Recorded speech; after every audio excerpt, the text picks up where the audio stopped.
ओम गणेशाय नमः। ओम नमः शिवाय। मैं निखिल ज्योतिषाचार्य आप सभी का मेरे चैनल पर पुनः स्वागत करता हूं। आशा करता हूं कि आप सभी स्वस्थ होंगे। महादेव की कृपा आप सभी पर सदैव बनी रहे। ये वीडियो कर्क यानी कि कैंसर के लिए बहुत विशेष है, क्योंकि ये वीडियो है 30 जून से 6 जुलाई 2025 के साप्ताहिक राशिफल के बारे में। कैसा रहेगा कर्क के लिए आने वाला सप्ताह, क्या क्या बड़े बदलाव आ सकते हैं जीवन में। मेरा जो साप्ताहिक राशिफल होता है वो प्रमुखतः चंद्रमा और उनकी गति पर आधारित होता है। चंद्रमा एक ऐसे विशेष ग्रह हैं जो बहुत तेज गति से भागते हैं और करीबन 2.25 से 2.5 दिन में अपनी राशि बदल लेते हैं। तो स्वाभाविक है कि पूरा हफ्ता जो कि 7 दिन का होता है उसमें चंद्रमा कई बार राशि बदलेंगे। मन के कारक हैं और उनकी विशेषता ये भी है जिस भाव में जाते हैं उसको एक्टिवेट कर देते हैं, इसीलिए डे टू डे एक्टिविटीज़ पर उनका इम्पैक्ट बहुत होता है। उसके साप्ताहिक राशिफल की विशेषता बहुत होती है। क्या प्रभाव रहेगा आने वाले सप्ताह में चंद्रमा के इस गोचर का हमारे जीवन पर, क्या संभावितः अच्छा हो सकता है, बुरा हो सकता है, इन सभी चीज़ों को जानने के लिए, समझने के लिए जो साप्ताहिक राशिफल होता है ये अति विशेष होता है। यदि आपकी लग्न राशि या चंद्र राशि कर्क है, दोनों ही गाइडेंस के लिए राशिफल को देख सकते हैं। जहाँ से ज़्यादा सूट करता है, लेट करता है, वहाँ से देखिए। व्यक्तिगत तौर पे मेरा मानना है लग्न से देखेंगे तो अच्छा, इनकेस नहीं पता है तो चंद्र राशि से भी इसको देख सकते हैं। शुरू करते हैं।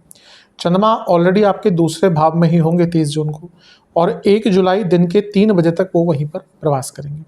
चंद्रमा का वैसे देखा जाए तो धनस्थान में आना अच्छा होता है। लग्नेश होने के नाते भी धनस्थान में आना उनका अच्छा ही होता है। ये धन योग तो बनाता है। यहाँ पे चंद्र मंगल योग भी बन रहा है, और मंगल आपके योग कारक ग्रह हैं।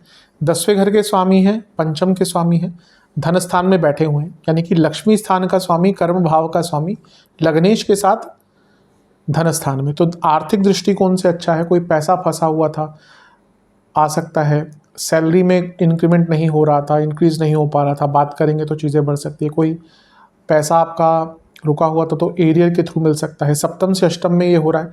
बिजनेस में भी कोई पेमेंट अटकी हुई थी वो भी वापस आ सकती है, बहुत अच्छा है। लेकिन अच्छा, चंद्रमंगल योग अपने आप में धन योग होता है। जो लोग नॉर्मल से हटकर कुछ काम करते हैं उनके लिए और भी विशेष होता है। लेकिन ध्यान ये देना है कि चंद्रमंगल योग केवल नहीं है, यहाँ पर अंगारक दोष भी बना हुआ है जिसके साथ चंद्रमा युक्त है, और केतु चंद्रमा भी साथ में है तो ग्रहण दोष भी लग गया। तो ध्यान क्या देना है, कुटुंब में बीमार कोई पड़ सकता है, कुटुंब में लड़ाई झगड़े हो सकते हैं, वाणी में कटुता आ सकती है, और इन सब का एक नेगेटिव इम्पैक्ट आपके जीवन पर पड़ सकता है। इसलिए थोड़ा सा केयरफुल रहिएगा। सेविंग्स के इन्वेस्टमेंट के मामले में भी थोड़ा सा केयरफुल रहेगा। पैसा आ सकता है रुका हुआ, लेकिन जल्दबाजी में कोई इन्वेस्टमेंट मत कीजिएगा, इसका एक नेगेटिव इम्पैक्ट पड़ सकता है। और वाणी पे तो बहुत कंट्रोल करना है। वाणी प्रोफेशनल लाइफ में भी, क्योंकि ये अर्थ त्रिकोण है, करियर का एक भाव है, करियर से त्रिकोण भाव है, 10वें घर से त्रिकोण भाव है, तो करियर पे भी इम्पैक्ट रहता है। आप थोड़ा सा ज़्यादा गुस्से से बोलेंगे और उसके कारण कभी कभी क्या होता है, बनी बनाई बातें बिगड़ जाती हैं। लग्नेश मंगल के साथ हैं, केतु के साथ हैं, वो खुद लग्नेश है, केवल चंद्रमा नहीं है आपके लिए, वो लग्नेश भी है, इसलिए इंजरी, चोट आदि के योग भी थोड़े बनते हैं। नवांश कुंडली बताती है कि कुछ अच्छी न्यूज़ आपके लिए यहाँ पे आ सकती है। दशांश कुंडली, कार्य क्षेत्र में सब ठीक है, लेकिन बैलेंस वे में आगे बढ़िएगा, गुस्से से बचिएगा। बिजनेस कुछ बड़ा करना चाहते हैं तो अब उसके लिए आगे बढ़िए। अभी लग रहा है केवल आप सोच सोच के ही चीज़ों को वेस्ट कर रहे हैं, टाइम को वेस्ट कर रहे हैं। लव लाइफ, अपने नेचर को समझिए, अपने पार्टनर के नेचर को समझिए और उसके अनुरूप आगे बढ़िए। जहाँ तक बिजनेस की बात है, वैवाहिक जीवन की बात है, कम्युनिकेशन पर बहुत ध्यान देना पड़ेगा, जो खराब रहेगा। स्टूडेंट, आप केवल जो आप कर रहे हैं, कर सकते हैं, उस पर ध्यान दीजिए। कोई क्या कर रहा है, क्या हो रहा है, जो चीज़ें आपके हाथ में है ही नहीं, उन पर फोकस कर करके आपने अपनी ऊर्जा को नष्ट कर दिया है। जहाँ तक सेहत का दृष्टिकोण है, आँखों की प्रॉब्लम, बीपी, एसिडिटी, दांतों की प्रॉब्लम। सर्वाष्टक में आपका 10वां घर बली है, कार्य क्षेत्र में अच्छा टाइम है। कार्य क्षेत्र में इवन अगर आप जॉब चेंज करने का विचार कर रहे थे तो हफ्ते का शुरुआती भाग ही वहाँ आपके लिए काफ़ी श्रेष्ठ है। 1 जुलाई दिन के 3 बजे के आसपास चंद्रमा आपके तीसरे घर यानी कि कन्या में आ जाएंगे, और 4 जुलाई सुबह के 4 बजे तक उनका प्रवास वहीं पर रहेगा। चंद्रमा का तीसरे घर में आना एक प्रकार से अच्छा ही माना जाता है। वो लग्नेश हैं, उसके नाते जब वो तीसरे घर में आते हैं तो ये बहुत अच्छा होता है। वैसे भी चंद्रमा जब तीसरे घर में आते हैं तो जीवन को गति प्रदान होती है, और महीने में एक ही बार तीसरे घर में आते हैं तो वो टाइम प्लानिंग के लिए, आगे बढ़ने के लिए, अपने रुके हुए कार्यों को पूर्ण करने के लिए बहुत श्रेष्ठ होता है।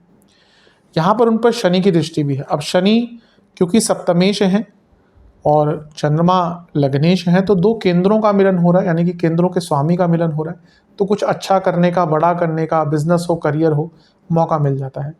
नवम से शनि देख रहे हैं और शनि अभी मंद हो रहे हैं, बल्कि मंद तो हो चुके हैं, वक्री होंगे 13 तारीख को।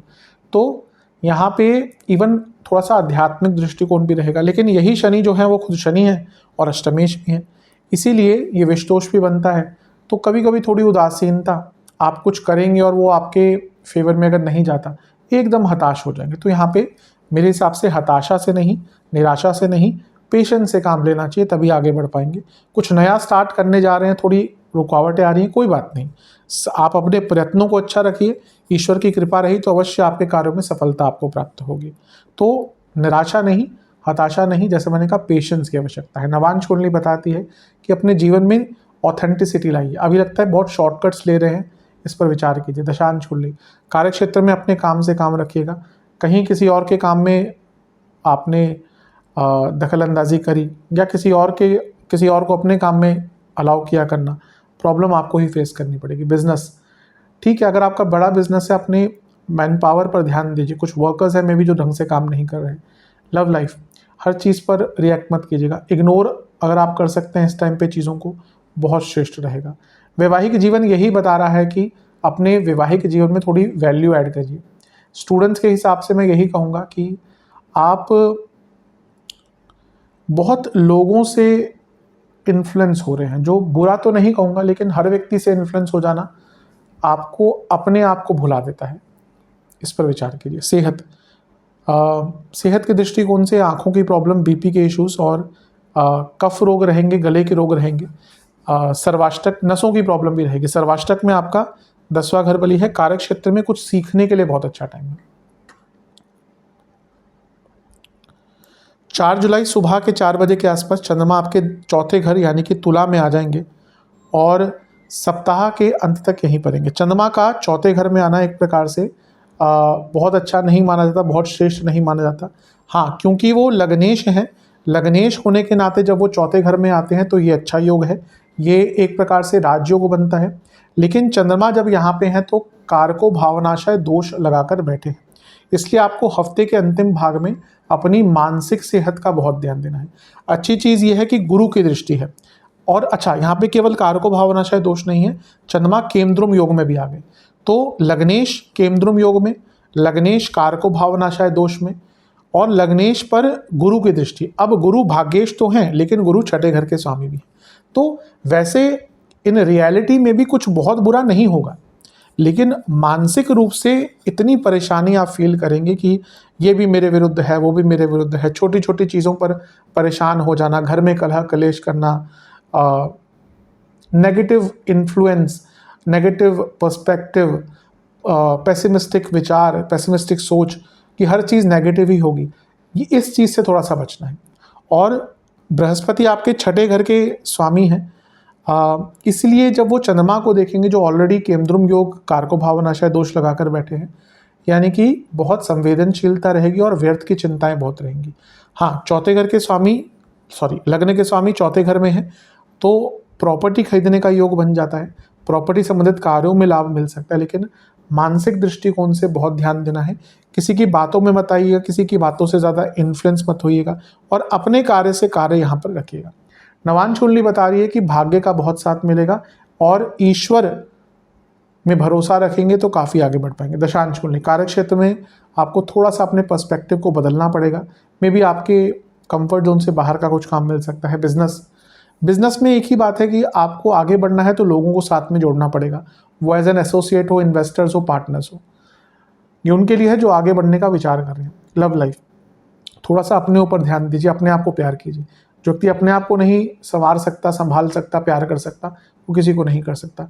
अभी यही होता है कि लोग दूसरों पर इतने निछावर हो जाते हैं, अपने आप को भूल जाते हैं, फिर जब वो व्यक्ति आपको भूल जाता है आप कहते हैं ये क्या हुआ। वैवाहिक जीवन एक पार्टनरशिप की तरह ही है, तो उसको ऐसे ही एज्यूम करके आगे बढ़िए। स्टूडेंट्स, आपको थोड़ा सा ना अपने आप को मेंटली हैप्पी करना पड़ेगा, थोड़ा सा मे बी कुछ अलग एक्टिविटीज़ कीजिए, एक्स्ट्रा करिकुलर एक्टिविटीज़ कीजिए, थोड़ा बाहर जाइए। अभी लग रहा है कि माइंड बहुत डल हो चुका है, इसलिए आगे बढ़ने का जो एक संभावना है वो थोड़ी कम हो रही है। सेहत के दृष्टिकोण से कफ रोग, हृदय संबंधित रोग और बोन्स की प्रॉब्लम, सर्वाष्टक में आपका 10वां घर बली है। कार्यक्षेत्र में हफ्ते के अंतिम भाग में अपने कम्युनिकेशन पर बहुत ज़्यादा ध्यान दीजिएगा। उपाय के स्वरूप में महादेव का गंगा जल से अभिषेक कर चंदन का तिलक लगाकर ओम नमः शिवाय का 21 बार जाप करें। आशा करता हूँ वीडियो काम आएगी। चैनल पर नए हैं सब्सक्राइब कीजिए, वीडियो को लाइक कीजिए। मिलता हूँ अगली वीडियो में, तब तक के लिए ओम नमः शिवाय।